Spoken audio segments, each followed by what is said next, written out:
I just brought up baseball. Everybody knows the Major League Baseball fan cave. Now, I'm 53 years old. My next guest is probably a little bit more than half my age. I want to introduce to Talkin' Sports with the Bird from Brookfield, Connecticut, Bryan Mapes. Bryan, thanks for joining me. What's going on? Birdman, thank you so much for having me. I really appreciate this nice break from work I'm getting right now. I'm sitting in the office. Manager let me go come in to talk to you about the Major League Baseball fan cave. Well, you got to tell me about that. For the folks that don't know, everybody heard about the Major League Baseball fan cave. It's basically in its third year, and you are the only Connecticut person left in terms of the voting to try and whittle this down to the people that are going to get to sit in a cave in Greenwich Village and watch 2,430 Major League Baseball games in the upcoming 2013 season. Tell the folks a little bit about Major League Baseball fan cave and what got you interested. Well, it's definitely a magical place. It's on the corner of 4th and Broadway. It's a 15,000 square foot facility. It used to be where Tower Records was. Oh, yeah. Basically, it's just your passion for baseball comes out there. You get to watch every game. There's a wall of 15 TVs, 42-inch TVs, all in HD, all showing potentially 15 games at once.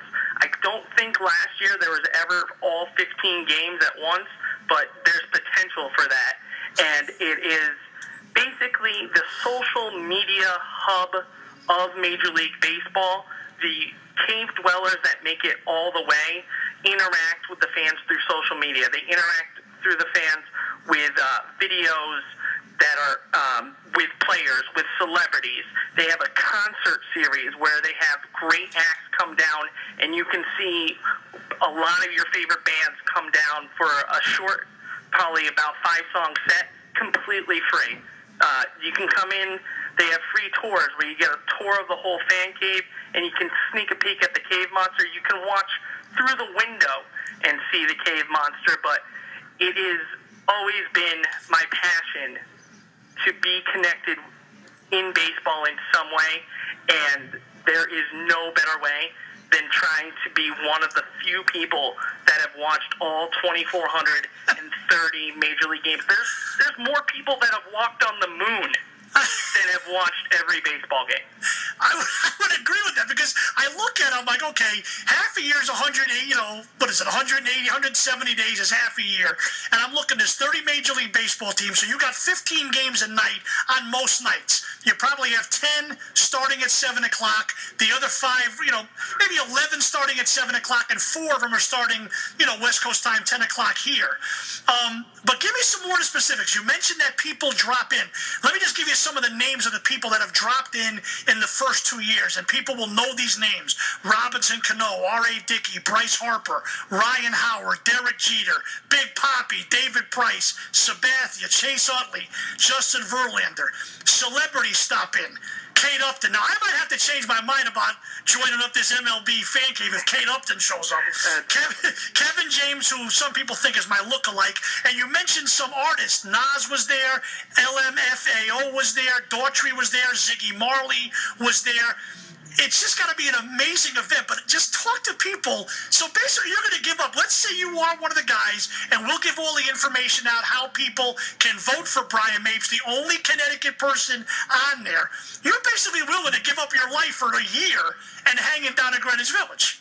I don't look at it as giving up my life for a year. I look at it as just a fantastic opportunity to make my life better. Okay. This is such a golden opportunity. It's a dream job. It's something when I'm 7 years old and I'm waking up at 6 a.m. an hour early for elementary school just so I can watch Sports Center an extra time so I can get some more baseball highlights. It's doing everything through Little League and then getting out of Little League and starting umpiring. It's calling games when I went to Hofstra as a broadcast journalism major, which I got my degree in. It's such a passion.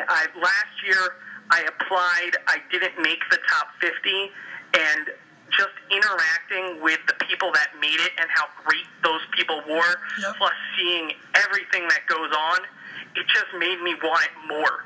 And there is nobody that has worked harder this past year than me for this opportunity, and that is why I really want to be in the fan cave. Yep. I have a great work ethic. I think I'm kind of entertaining if you see my application video. Well, that's what I want to get. That's what I want to get into. Now, you sent me the thing, and I looked at the major people that have to get on right now, and I'm going to put it on my website as well.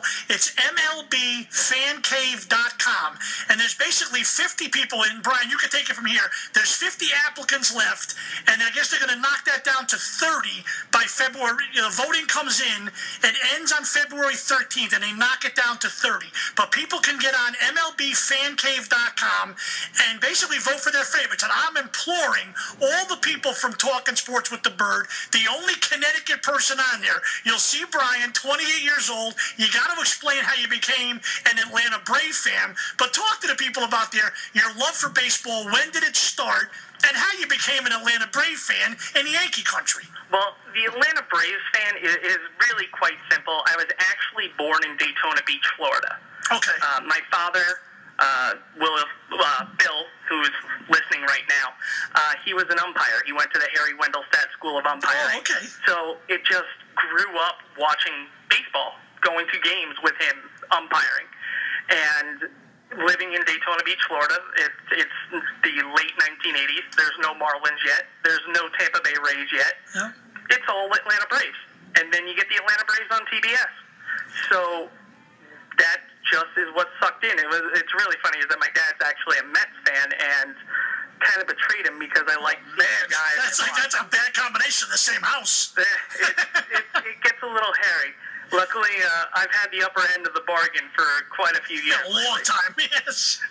But it just, I moved up to Connecticut when I was 7, right when the Braves went from worst to first and made it to the 1991 World Series, which absolutely made a 7-year-old Brian Mapes miserable after Jack Morris did that. And Gene Larkin, oh, God. I have Twins fan friends. They're smiling right now, I'm sure, if they're listening to this. But it just encompassed everything that I wanted. It was so entertaining. It was so thought-provoking, seeing the strategy behind the game. There's nothing more pure than a guy throwing a ball and somebody trying to hit it. Yep. And it's the perfect game. Soccer or football, they may call it the beautiful game. Baseball is the perfect game. Yeah. You listen to Brian May from Brookfield, Connecticut, the lone survivor on the quest to get to MLB Fan Cave. I implore everybody, get on MLBFanCave.com, and you can vote for your favorites. There'll be 50 people out there, all with their own videos, telling you why they think they should be in the Fan Cave. And, Brian, I think Major League Baseball is really smart because, you said they're going to tell their experience. Let's say you are fortunate enough to get there, and you get to tell your experiences through videos, blogs, and social media.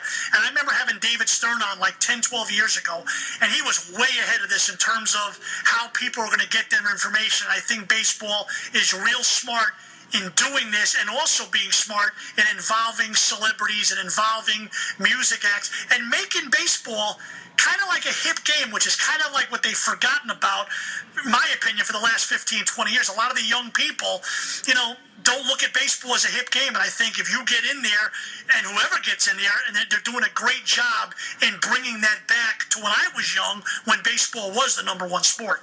Yeah, it's kind of weird just seeing how baseball has evolved, and that it was a genius idea almost to just realize the way Facebook had taken over, the way Twitter has evolved now. I get my news from Twitter now. I don't get my news from ESPN, though I do get my news from ESPN. I'll go turn them on. I'll go turn on MLB Network once I see a story on Twitter. Even the Chris Carpenter news today. I see it on Twitter first. I instantly turn on MLB Network to get more of it, watch the press conference. But you get your first stuff from Twitter. First stuff from Twitter. That's amazing. It's so big now. Yep. And the way Major League Baseball decided to do this, to interact with the fans, get more fans talking about it on social media, it's the wave of the future. And they've grown it by leaps and bounds. There are 215,000 followers for the Fan Cave's Twitter. at MLB Fan Cave. Man, oh man. There are over 1 million likes for the Major League Baseball Fan Cave on Facebook. People love baseball. Yeah, they love do. talking about it. People love watching it. People want to interact, and that's what the Fan Cave does, and that's what I hope to bring. I love this game. I love talking about this game. Well, it's obvious. It's obvious. And I'm wishing, I'll tell you, here on Talkin Sports, I'll give you 2 ways to get on it. You got to check out Bryan's video. It's very entertaining. MLBFancave.com, or get on, I'm going to get this on tomorrow morning, www.talkinsportswiththebird.com. You'll be able to see Bryan's video and vote for a last question, Bryan. You're down to 50 people now. You're one of the 50 finalists. Now, you told me that the 30 finalists that this contest ends on February 13th. They narrow it down to 30 finalists. You go to spring training in Arizona later in that month. And then what happens during the year till they finally get it down to one lucky person that they announce at the World Series? Take me through that, how that goes about. I would love to. The voting goes on now. Voting is a factor into Major League Baseball's decision on who advances. They narrow it down to the top 30. Top 30 last year went to Arizona. For basically a 3-day job interview with challenges, elevator pitch, trivia contest, doing a commercial, and the executives meet with all 30 and then go from there. Last year, they took 9 lucky cave dwellers, narrowed it down throughout the season. The first 2 were eliminated shortly after Memorial Day. And then they would they eliminated 2 more after the All-Star break. And then it continues on until only 3 of the 9 actually watched all 2,430 games. And that's after just being able to talk baseball to fans.